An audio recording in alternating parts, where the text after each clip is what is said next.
Hello, everyone. I'm Colin Tessier of WrestleZone.com, joined by John Clark tonight to talk about WWE NXT. John, how you doing? I'm doing fairly good. How about you? Doing fairly good. John, we were just talking about before the show. This week and next week, it's going to be a little bittersweet because, especially if you choose to read them, the spoilers for these two shows are out there. So in our line of work, you almost if you don't have to read them, I mean, I literally kind of had to write up our article for them. So needless to say, I knew what was most of the things that happened tonight, and I know what will be happening to some extent next week. But that doesn't mean we can't enjoy a good episode of NXT, and that's what tonight's show was. So we'll talk all about it. Before we do, just want to remind you all of this show, like everything we do here at WrestleZone, is available on any number of streaming platforms: SoundCloud, Spotify, YouTube, Apple Podcasts, whatever it may be. We've got you covered. So I guess we might as well start off with the main event. Is gonna work backwards here. We got a good main event. It was Adam Cole versus Bronson Reed. Kind of a NXT's past versus at least its present, future unknown, but it definitely a clash of two maybe eras to some degree. A very good match. I like it a lot. I liked it a lot. I thought it was, I enjoyed it. Clash of styles.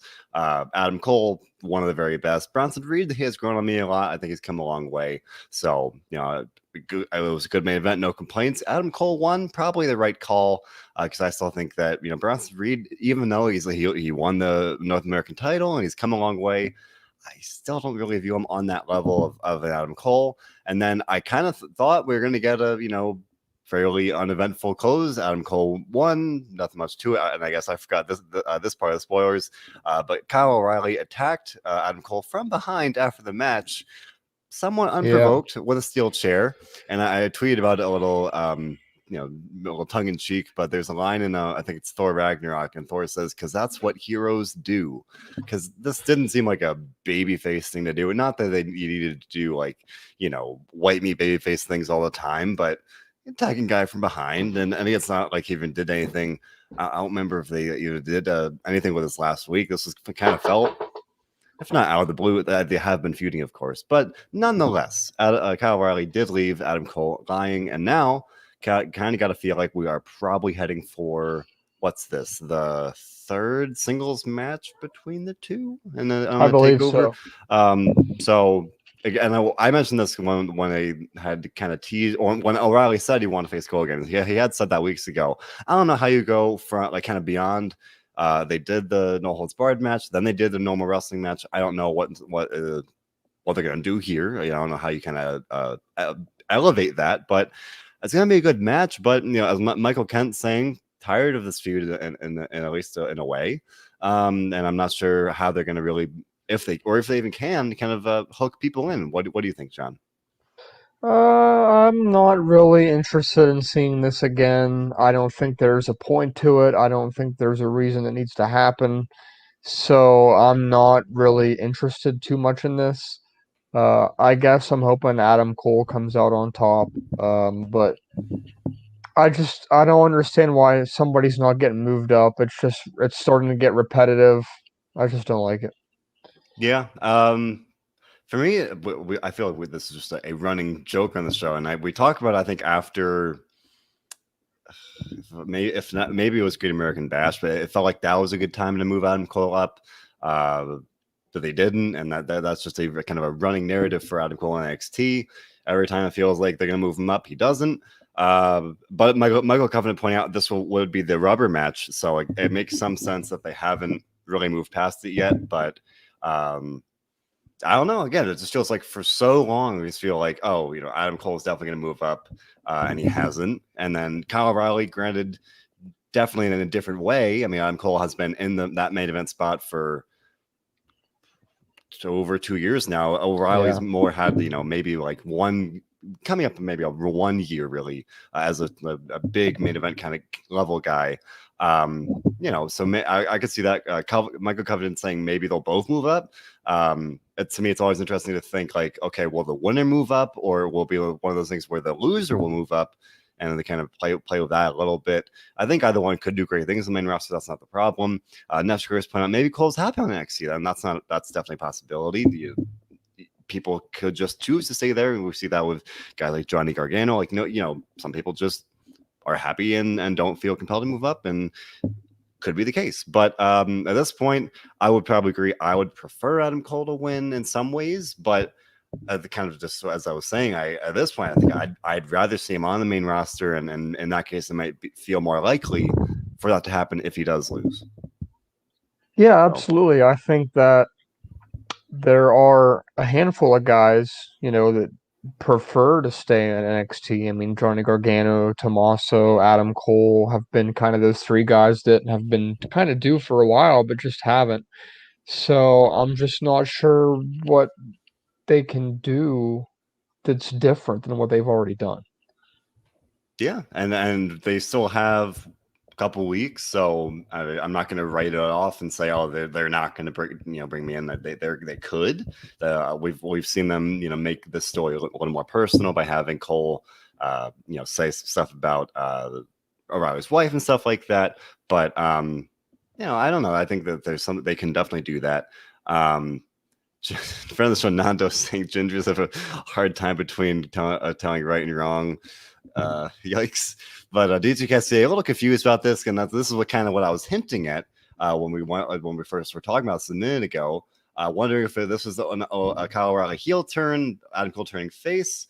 And as I guess several things, wondering about face heel divides here. We can start with O'Reilly and Cole and work through it here. But no, I just think this was kind of a blurring the lines of heel face, good guy, bad guy. Like, yeah, O'Reilly attacked him from behind, but I don't think they're trying to make Adam Cole a sympathetic guy. Like, it more felt like, okay, this is just a guy attacking his enemy and kind of trying to maybe provoke him into giving him a rematch, not flipping the script of going heel and babyface here. Could they do that? Yeah, ironically, that would be one thing they could do to make this a little more different than what they've been doing. I wouldn't necessarily expect to see that. But no, it could happen. Probably not likely at this point. But with that, we could move on to another big story tonight. This is one of those things that unfortunately was kind of given away by spoilers. Dakota Kai turning on Raquel Gonzalez, the women's champion here. Something probably long overdue, or if not overdue, definitely you could see it a mile away, even if you didn't see the spoilers. This is like Dakota was probably the only person you could really slot in for Raquel at this point for TakeOver. You've got the history there. Dakota's got the pedigree, the background. She's the top person that Raquel hasn't beaten yet. So, spoiler or no spoiler, that kind of you can connect those dots. Basically, Raquel had said, I've beaten everybody, and you can just keep coming in, and I'll keep knocking you down. And then Dakota said, oh, as long as I have your back, you'll be the champion. And then she turned it back and she stabbed her in the back. So Dakota beat her down, grabbed the title, and made it pretty clear that she's coming for the title, presumably at TakeOver. John, you and I were likely on the same page about this. We've been talking about it for months now, probably even, I feel like, practically since Raquel won the title back in April. But I'm happy to see this finally happening now. And I think this could very well be one of the probably a highlight of the card for TakeOver, because they do have the history, and it's something that I know I've been wanting to see, and I would imagine many people have been wanting to see. There's an interesting part to this in that you can make a case for either winning. Now, while I certainly don't think that will be the case, you have to consider that, all things said and done, Raquel has looked pretty dominant in the past. And Dakota has always been there by her side to kind of, I don't want to say protect her, but watch her back. And now you have that aspect of the match where there's nobody there to watch her back because Dakota's going against her. So they could argue that, she's a little bit more exposed than she was before. And I think either way, basically the end result here, I think I'm okay with it either way.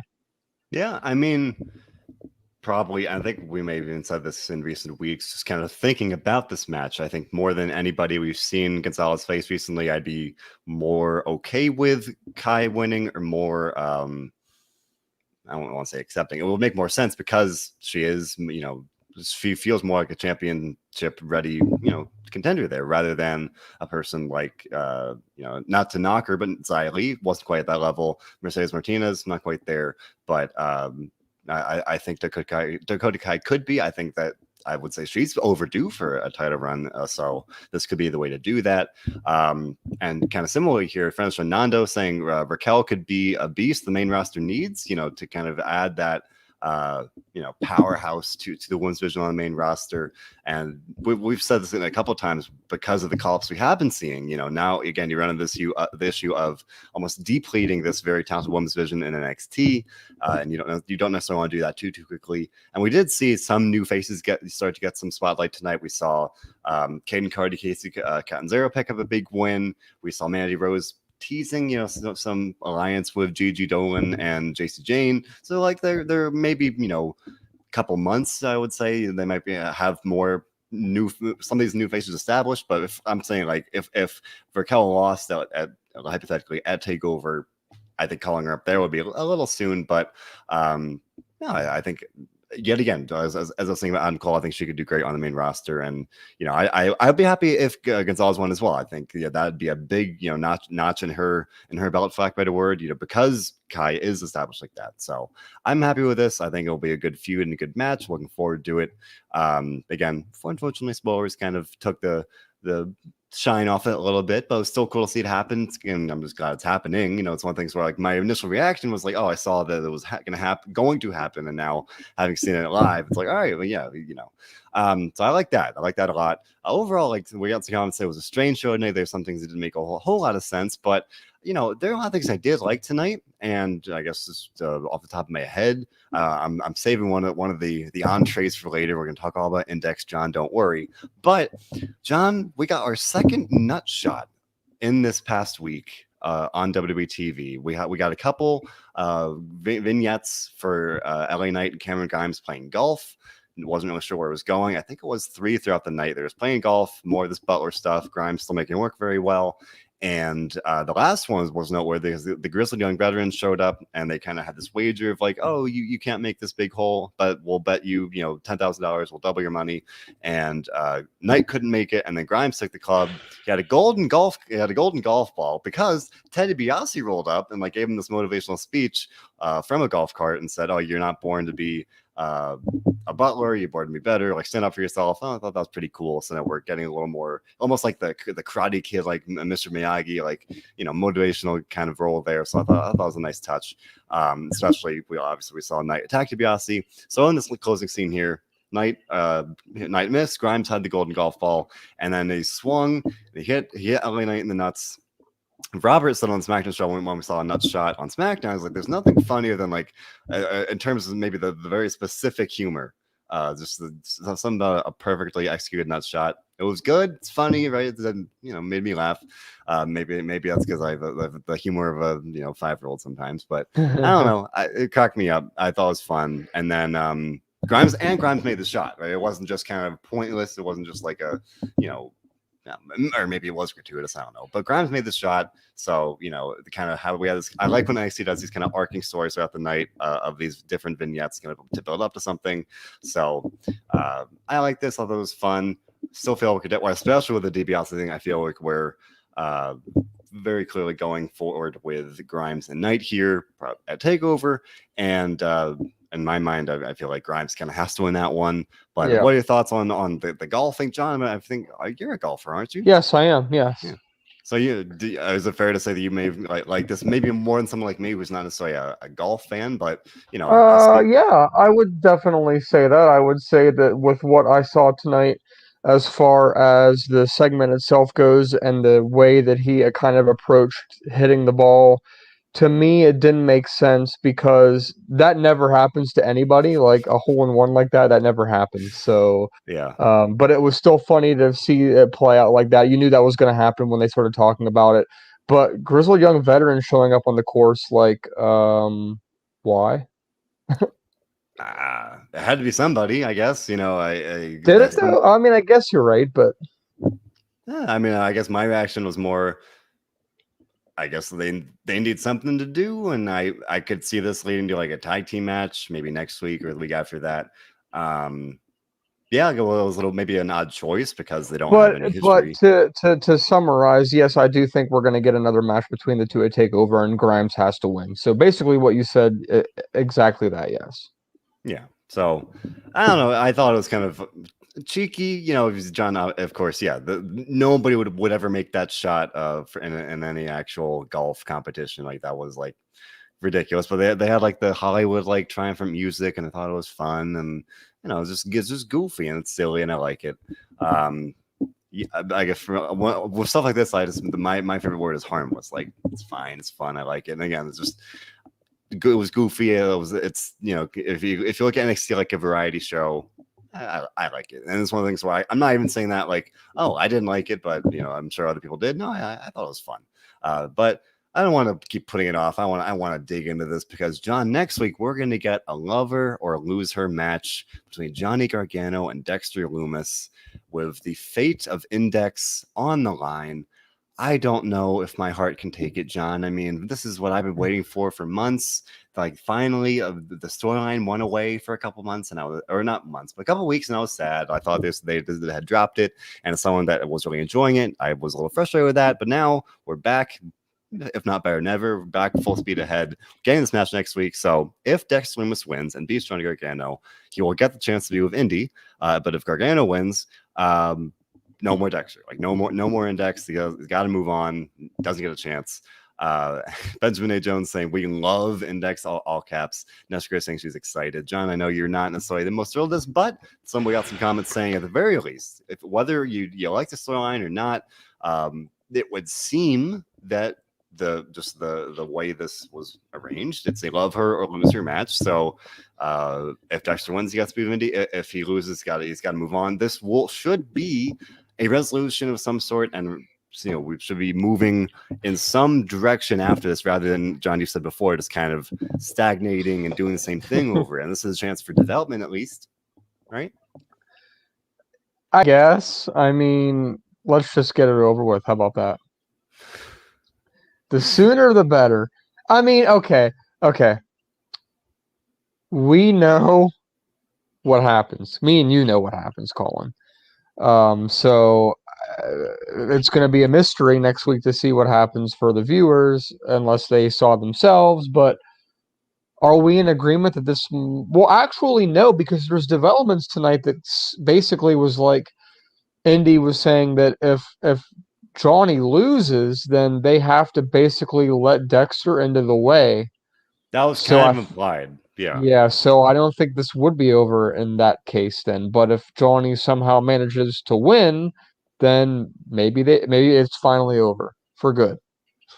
Yeah, I mean, I guess I overlooked that. We did see Dexter sent Indy a drawing of himself with the way, and kind of, I guess we talked about that for, I feel like, weeks now. Like, would that be one possible outcome of Dexter joining the way? I think some of our viewers have like commented like, could that happen? And I doesn't necessarily think that was the most likely outcome. I think you and I kind of talked before that maybe they'll just kind of split away on their own and do their own thing, or be a duo just kind of independently. But no, now they did kind of tease that, where the idea is that the way has to give Dexter a chance, and the main implication is that they have to give him a chance with Indy. But I think that could shake things up. Now, I think, if I remember correctly, Austin Theory did a dark match at a show the other day. So maybe that's something where maybe he'll be moving up, and then there'll be a space for him there. Could happen, but I don't know. I've received a special graphic regarding the Dexter and Johnny match that could possibly be a substitution next week. It's John Clark versus Dexter Lumis. Love her or lose her match, because everybody thinks that because I want this to end and I want Dexter to lose, that apparently I'm the one that's after her, I guess. But with Austin Theory, obviously I was in Cleveland and Austin Theory was in a dark match before the show. So he's working more and more, and people tend to forget he was on Raw for quite a while last year. So I guess maybe he's going back up now that things have kind of settled down. Stranger things have happened. He was on Raw. and they kind of pulled him pretty quickly. His first match, if I remember correctly, was on WrestleMania, which is pretty crazy. Granted, that's maybe more just a product of how crazy things were at the time for WrestleMania 36, but that's definitely something, that he does. They obviously think highly enough of him to give him that spot, to give him that run on Raw that he did have. So could happen. This is all purely just speculation, and the fact that he did work a dark matches, so that's something to consider. But for Dexter, I mean, I think that'd be interesting. Again, I guess my stance on this more. I hope Dexter wins because I don't want to see it in Dexter end. Period. Right. I think this is an opportunity to progress the story and do something differently. And for me, I prefer that to be like an evolution of the story rather than just ending the romance and doing whatever. But like kind of similar here to DJ Cassier wondering if Theory leaves, Dexter takes the spot. I mean, if Theory does move up, that would make some sense because that way you could keep the weight going. But I don't know. I'm very curious. I will say, even before they announced the other matches for next week, they announced this one.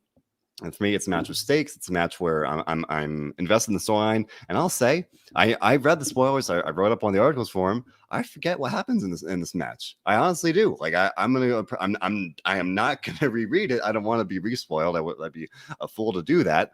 But like I just can't remember. So I'm entering next week blind. And do you want me to tell you? I really don't. John, please don't. I've been saying for this whole show, like I don't like.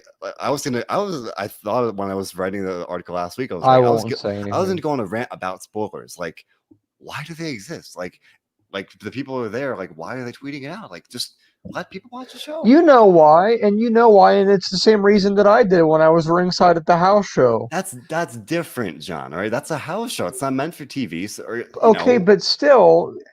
They do it because they're gonna get a lot of followers, they're gonna get a lot of retweets, they're gonna get a lot of comments. That's how it works, I'm gonna contradict myself because, like, yeah, obviously it's my job to write these things. Like, it is my job to get those clicks, to get those, those eyeballs on the articles for the spoilers. Like, I get it. I'm saying I don't like it because for me there is that divide.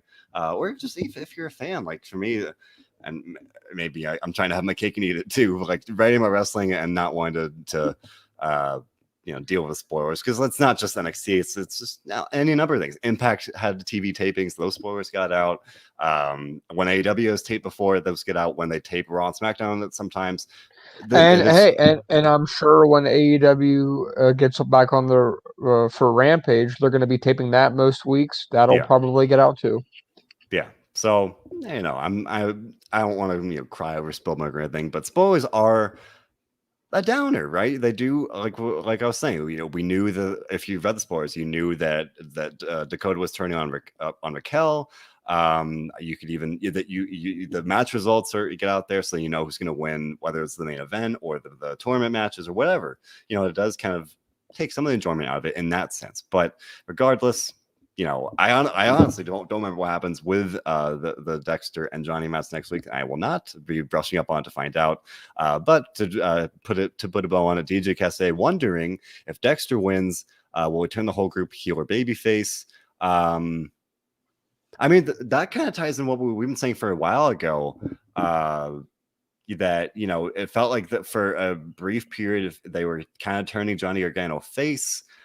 When his feud with Karrion Kross, and now leaning more back to the heel side because he's going up against Loomis here for the sake of the storyline. But I don't see Dexter turning heel. I think they could do that to have him turn heel to be with Indy, but I more feel like she'll turn face to be with him, and I guess it'd be easier to turn the whole group face. And John, I think you and I talked about it. Like you've got Hit Row, which is kind of babyface group, kind of not. You've got Legado, definitely heel group. Now you've got Diamond Mine, definitely heel group. So maybe they need a more traditional babyface group like that. So I guess that'd be what I would think would happen. But again, I don't know what's going to happen. I'm looking forward to seeing how it unfolds. Yeah, for sure. I think that whatever they do, I mean, there's arguments to be made both ways. So I think, in a sense, it leaves it unpredictable. Yeah. So I mean, I continue to enjoy this because it is unpredictable in that sense, because it's evolving. Granted, there have been stretches where they do this similar things of the will they won't they kind of stuff, but this is one of those. They've had a couple like forks in the road where it's like they can do one of two or three things, and then whatever they go, that opens up any number of other things. So I'm looking forward to it. I mean, I think they built this up nicely, and they've got my investment, so I'm looking forward to it very much. Something else I am very much looking forward to. It's something that opened not quite opened the show, but was early on, and this is one of the things that was spoiled. It was Samoa Joe resigning as the enforcer of NXT, but saying, "Hey, I know how to fix this Karrion Kross problem you got." No, not the Karrion Kross problem of him losing on Raw. The Karrion Kross problem that he's running amok on NXT. Joe telling Regal, "Hey, activate me as this wrestler on the on the roster, not as a non wrestler, and let me face Kross at Takeover, and kind of put him down." And then that's what he had said a couple weeks ago. Now it's official. It's going to be happening next month, the day after SummerSlam. So Kross Joe is official. It's something we've been hoping to see for weeks now, and now we are going to get it. This will be Joe's first match, and I looked it up just to confirm. Since February 10th, 2020, because he's been dealing with concussions, and he was struggling to get cleared. Even when he returned to NXT I guess last month, it wasn't clear if he'd even be able to return, but now he's here. He will be back in the ring. And John, we had speculated about it last week. Could they give him the title? What could they do? But now we have a little more context. We saw that Kross was on Raw again yesterday now, and he won. So again, wondering if he'll be sticking around. Luckily, he won. He wasn't supposed to win. Right. Curious what might have been, but the fact is he did win. So seemingly maybe he's there to stay on Raw in some capacity. And we got questions about it last night if he's going to be doing double time, Raw and NXT. I don't know, but at least for now, he's still on NXT, and he's going to be defending the NXT title against Samoa Joe. John, what do you think about this? Oh man, I'm leaning towards Joe might win this, to be honest. There's definitely a case to be made for Joe to win this, and I think that with Kross on Raw more winning now, they were obviously going to tell some kind of story between Hardy and Kross that would have been interesting. It's very clear that he'll be doing double duty at least for the next month. So I think that if Joe could play that Brock Lesnar type role in NXT where he's really only wrestling at the takeovers and kind of just like talking or doing little things here and there during the actual NXT shows themselves. I think it could work for a while until they get a viable challenger for him. With the bad blood we've seen before, I still don't want people to get their hopes up that we're going to see Samoa Joe back on Raw or SmackDown. I think very clearly he will stay in NXT no matter what. So it's going to be interesting to see what happens for sure. Yeah, I think, and I said this at in your house when they had the 5-way match. Now you've got Samoa Joe coming back in this very kind of buzzworthy match. They've been telling the story pretty nicely and building it up since he returned to NXT. Now the match is official, and I'm sure, or at least hopeful, by the time the match comes around, the story will be even more heated and even more exciting. So then this would feel like a good opportunity to have Kross lose the title, and then at that point that'd only be, if I can look at the calendar real quick, call it, I guess, just about 3 weeks of potentially doing double duty for Raw and NXT. It's not too bad. I mean, Kevin Owens kind of did something similar when he was first called up, so it's not unheard of, and kind of similar. He's the kind of guy, he doesn't have to be on the show every week either. Like Karrion Kross was not on the show for NXT tonight, so ironically, as you were saying about Samoa Joe not wrestling every week, now Karrion Kross is the kind of guy that doesn't need to be on the show every week. So I would say you had started to talk about Joe having the Brock Lesnar role, and my mind went to like, oh, NXT doesn't need this part-time champion, but you just mean not wrestling. He could definitely still have a regular presence on the show, yeah. And I think that could work very nicely. As for potential challengers or the next champion beyond that, I don't know. I would feel like they would want to do something that's like the next person would be the next guy, the next guy on NXT. And so I don't think that would necessarily be Adam Cole, because we've seen that before. Johnny Gargano, not necessarily. Maybe Pete Dunne, they teased that with Joe. I don't know. but it does feel like they could do a somewhat transitional reign for Samoa Joe to get that great moment of him beating Kross, sending Kross to the main roster, and I think that'd be a good story. So I'm excited about that. Nestor Camp also similarly predicting that Joe wins, Kross drops the belt. I think that would make sense. So, I'm excited about this. I was hoping we'd get this, and I was unsure if we would before the spoilers came out. I wasn't sure if Joe would get cleared, and now we know this will be happening. So I think that's exciting. So speaking of someone that got medically cleared, Ridge Holland returned tonight for the first time since last October. He suffered a very gruesome freak injury accident. Ironically, it was Oni Lorcan dove onto him at at a brawl at ringside, and just his leg gave out, and it was a very, very brutal injury. Put Ridge Holland on the shelf, and he was kind of Holland was seemingly intended to be one of the Kings of NXT with Pat McAfee, Oni Lorcan, Pete Dunne. Like that seemed where they were going with it, but then Holland got hurt, and that, at least on paper, what we wound up seeing on the TV was Lorcan and Dunne and Birch kind of becoming the Kings of NXT there, maybe as a pivot due to that injury. But Holland came back tonight, and he helped Dunne and Lorcan beat Tommaso Ciampa and Timothy Thatcher. This match opened the show, very physical. I think Wade Barrett called it like a masterpiece of savagery or something like that. Very physical, stiff match, as you would expect. I like this.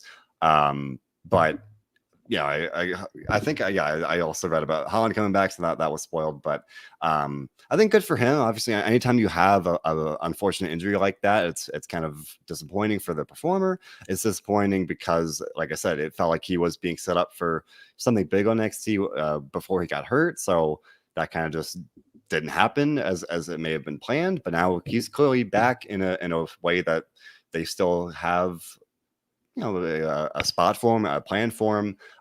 So now we're kind of seeing potentially, in a way, the Kings of NXT without Pat McAfee.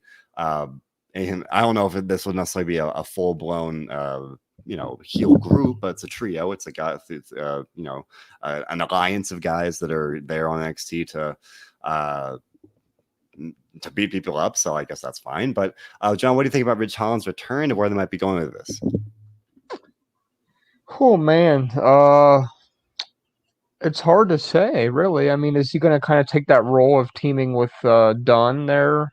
Obviously he had Danny before and Oni before. I mean, he still does, but there's obviously an injury in play now.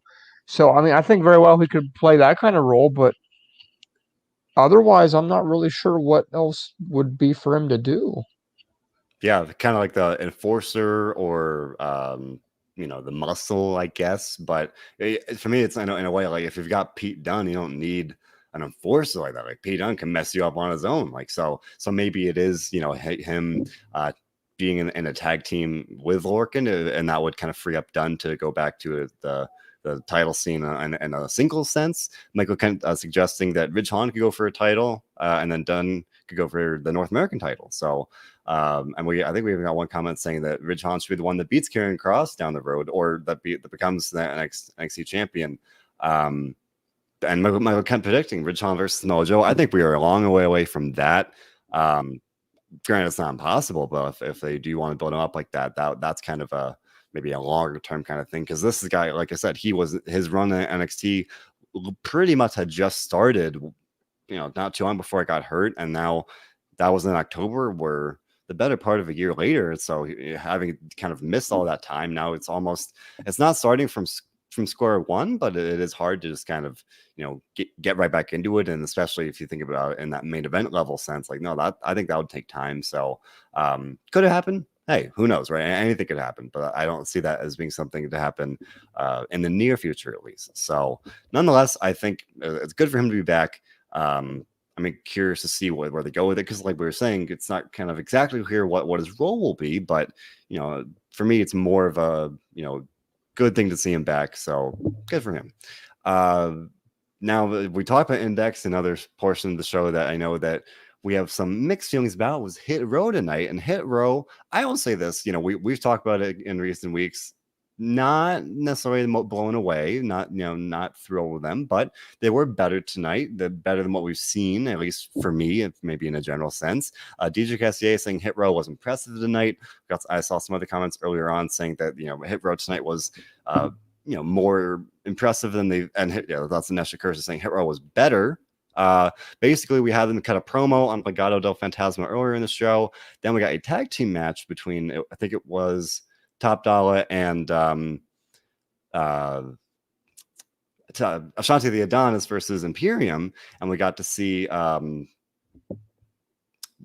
to see this kind of stable warfare between between Hit Row, Legado, and Imperium. They're kind of in this three-way feud, not in a feud, but in the sense that Imperium kind of benefited from and benefited from that interference, and we saw sorry, lost train of thought. We saw Imperium pick up the win because of Hit Row being distracted by Legado, who kind of came to the stage area, and so we're clearly getting that. And it's not, to me, it's not even like we saw Hit Row duel last night. I just like the fact that we saw them in a more traditional sense. They're wrestling, and we've seen that before, but now we're seeing them in a more they're wrestling, and maybe that's one thing that Hit Row just makes me want to leave, and not come back. I don't understand. I still don't understand the gig or the bit here. I mean, I hate that I have to say this every week because I want to understand it. And in a way, I do understand it, but nowhere near where other people are relating to this on a personal level and, of course, on an entertainment level. And I am just failing to understand what is cool or interesting about this. Yeah, and I don't want to bury it or insult it or anything. Like, I just no, it's one of the things that I don't necessarily love it or even I wouldn't necessarily get it in that sense. But hey, I will say that the crowd was chanting for Hit Row. People still very much seem to be very into Hit Row. So if you like it, absolutely more power to you. That's great. I'm not even saying I dislike it. It's more just like I don't. Yeah, more of I just don't really get it in that sense, and maybe that's maybe more of a reflection on me, and that's fine. Again, even though I don't get it, I'm looking forward to this feud between Hit Row and Legado. I think the match, presumably at Takeover, could be fun. We will see Wild and Mendoza face Top Dollar and Ashanti the Adonis in the tag match next week. I think that could probably set up maybe a 6-man tag for Takeover, or maybe we'll get that on the kickoff, and then Swerve versus Escobar on the main show. They could do any number of things, but I'm looking forward. I think it's still nice. It's a clash of personalities like that, and I would think that Hit Row will probably win this feud overall to kind of establish them as the new main group in NXT like that. So I'm curious about it. I remember tonight we saw the fans are really cheering for Swerve Scott. He made the save at the end when they're getting beat down by Legado there. So people are liking Swerve Scott, and now maybe that's part of it as well. The people like him, so therefore they like the group. I don't know, but I'm liking at least the feud here, if not Hit Row itself. And again, maybe that is kind of weird, but I don't know. That's more of my reaction on it, and that just I like the storyline. I just usually like stable warfare to begin with, as long as it's not done badly, and I don't think this is being done badly. Although the Cypher segment and the Mariachi Madness was a little weird, but even some into it. So I don't know what that says about me. But I think this match, and now I said this last week as well, but Takeover is shaping up to be a good show with whatever permutation of this feud we're seeing, with likely Grimes versus Knight, with now we do know we are going to get Joe versus Cross. Very likely, I would say, Raquel versus Dakota Kai. Walter, and they did announce Walter will defend the UK title against Ilya Dragunov. So there's that. I think that'll be good as well. Takeover shaped to be pretty darn fun, and I'm looking forward to that. And I did mention it earlier, but we did see some new faces in the women's division, or if not new faces, more development. So Frankie Monet was on the show. We got some elaboration about her alliance with the Robert Stone brand. And this was kind of this popped me. We saw Frankie Monet and Jesse Camilla against Casey Catanzaro and Caden Carter. And I think that Casey and Caden have been very good lately. they have kind of this classic idea of maximizing your minutes, even though they haven't really won a lot of matches. I thought they look good. I've been happy to see them getting more chances, and now they picked up a win. The NXT Women's Tag Division a little light in depth like that, so now you're getting a good team, or getting like this new team to kind of pick up wins like that. But one moment that this kind of popped me was Robert Stone threw his wallet, or I guess they're calling it like a man purse, at Frankie Monet in the ring, and it hit her. Like he really threw it at her to distract her. Not trying to cost her the match. Seemingly, he was trying to get her to finish it, but that did distract her, so she lost. So good win for Casey and Caden. I think they're great. They have this like neck breaker 450 combo finisher. That's pretty cool.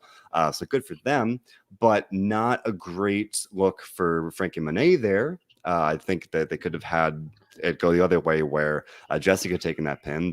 And I don't mean to nitpick, but for me, I've said it for weeks, or if not months, that Frankie could very well be a next top star in NXT. So they're kind of taking a pin like that, not the best look. But overall, what do you think about this? And again, Perry, that we did see another tease of Mandy Rose. She was backstage with Gigi and JC Jane. So teasing that she might have her own kind of the answer to the Robert Stone brand in some way. But all of these things, kind of moving parts here, John. What do you think?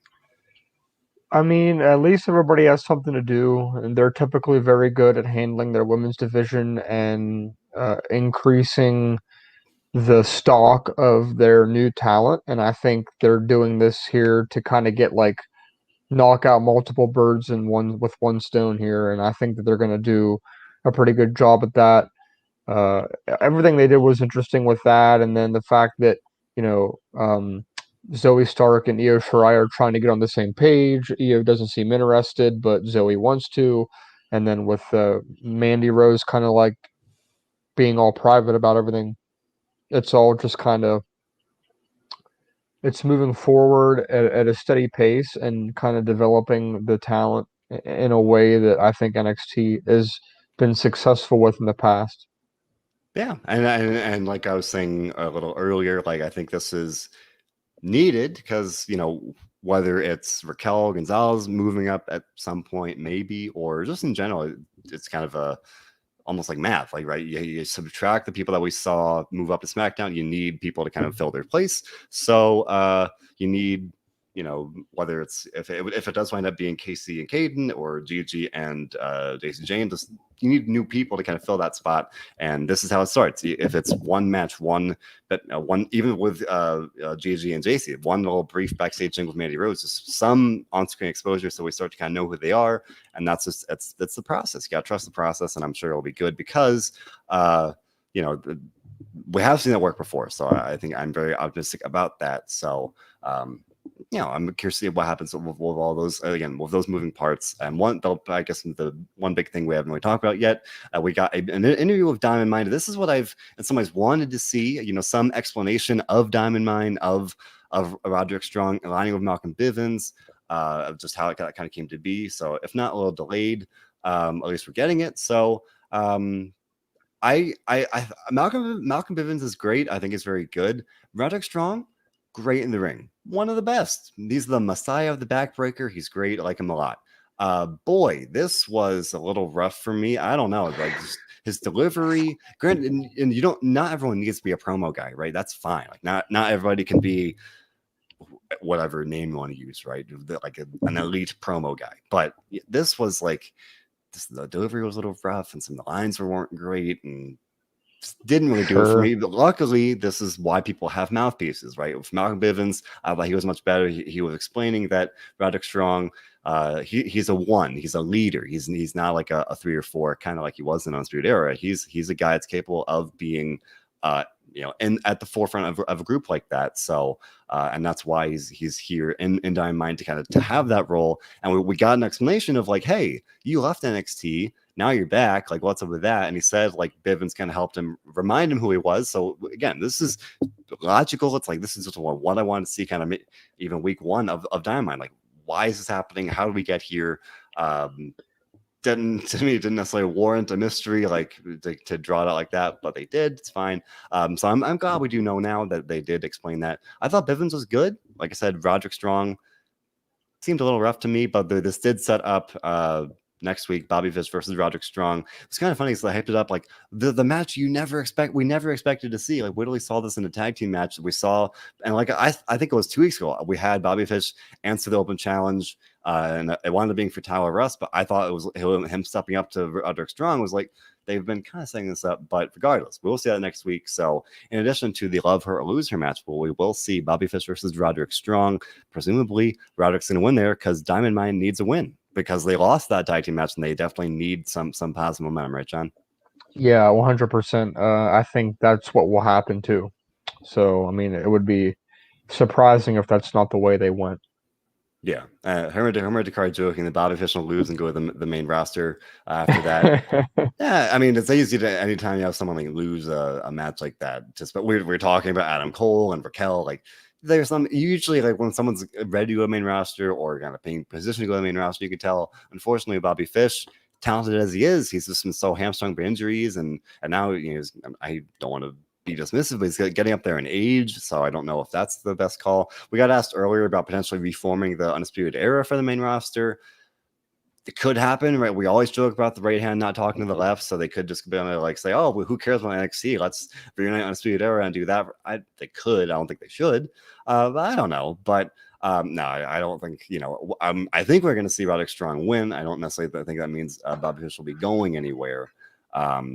But regardless, that's one match we'll see next week. We saw Neshkurs saying that next week looks good. Can run through it a little quickly. We saw a breakout tournament match with Carmelo Hayes beat Josh Briggs, and next week we'll get the final first round match between Joe Gacy and Trey Baxter, I believe. So we'll see that. We'll see that love her loser match. We will see Legato versus Hit Row in that tag team match I mentioned a couple minutes ago, and Bobby Fish versus Roderick Strong. So a pretty strong lineup of matches there. Yet again here, it will be on Sci-Fi, and we talked about this last week. I imagine the viewership numbers tonight will not be great. So and I enjoyed tonight's show. I thought it was pretty good. We got some comments saying it was a strange show and not the best show, but I liked it. We had good matches, good storytelling, the Samoa Joe thing, all of Dakota turn on Raquel, so I like that. I think next week will be solid as well, but it's on Sci-Fi, so I think that unfortunately, the viewership numbers will not back that up. So we'll see how that goes. We'll probably know the viewership numbers tomorrow. But in the meantime, John, what do you think about everything we saw here tonight on NXT? Scale of 1 to 10. I'll give it a 7. 7, not bad. Why not higher or lower? It was an average show. I think I just can't help but to not enjoy it as much when I know it's going to happen beforehand. So, and of course, they did develop some good stories. Samoa Joe coming back. I think just all in all, it was a very average show. I thought you were gonna say I couldn't help but rate it lower when they've got Index on the show. Well, oh man, yeah. But no, that we're getting. I felt like it was just like Raw last night. This big range of numbers here, or range of thoughts, where people saying it was strange, or you're saying it was average. Michael Kent saying it was okay, giving it a 6.5. Kevin Taylor with an 8 though. Craig Back on the 8.5. Michael Covington with a 7.3. Justin Mato with a 7 out of 10 there. But rating LA Knight's golf game is a 2 out of 10. Neshkurs with a 7.5 as well. It is hard to grade this for me because not to keep hammering on the spoilers, but no, when you do have, especially the big things spoiled for you before you even watch the show, it is hard to kind of enjoy it like that. So I don't know. Herman Dakar gave me a 6 as well. Nando with a bowling shrug, 7.5. DJ Cassidy giving it a 6.2, was lowest score for all 3 bands from the pandemic era. Wow, that's pretty low. If you factor in all the pandemic era shows like that. If I watched this show without spoilers, I would probably give it a 7.5, maybe even between 7.5 and 8. But because of spoilers, I would go for maybe like a 7.2. It didn't blow me away, but again, knowing the things that we got, even though I knew they've been spoiled, with Samoa Joe, Dakota, all these things, and for me, as someone that's very much here for all the Index stuff, I liked it. I thought it was good. A fairly good show. Jimmy Henson giving it an 8 as well. It's a good show. Like I said, I think unfortunately, the viewership won't back it, the numbers won't back it up this week or next week, but you gotta trust the process, keep trying to put on a good show and hope that effort, that work will pay off, and hopefully it will. But in the meantime, we'll be here to talk about it, whether it's a good episode of NXT, a bad one, or an average one. Some Johnny said it was a pretty average show. We'll be here every Tuesday to talk about it here for WrestleZone. Johnny and I also talk about Monday Night Raw on Monday nights. The Dynamite Dudes added 2 to cover all things at AEW. We got a question about that a couple minutes ago, whether we'll have a post show tomorrow. Marcus and Dominic will have a post show. If not tomorrow, usually a little later, and we talk about all things AEW. So keep your eyes out for that. Not only keep your eyes out, subscribe to our post show, our audio feed, what's SoundCloud, Spotify, YouTube, podcasts, whatever it may be, any platform. Usually we've got you covered. So look us up, WrestleZone, and we've got all these post shows. Robert D. Flintstone and I talk about Friday Night SmackDown. Usually on Fridays or Saturdays, kind of varies on the schedule, and also a great stream of interviews constantly coming to guys, whether it's Bill Pusher recently interviewing Mickey James, Matt Cardona, the new GCW champion, by the way, some New Jersey represent for me right there. Lots of great stuff all across the board. So make sure to leave a like and subscribe. We appreciate you. John, on an episode of NXT that was maybe a little average, or on an episode of Raw like last night that wasn't great, you rated it pretty low, but regardless, whether it was a good show, bad show, anywhere in between, we try to do one thing above all of this here, WrestleZone. Can you tell me what that is? Enjoy wrestling. Indeed. Thanks for listening, everybody.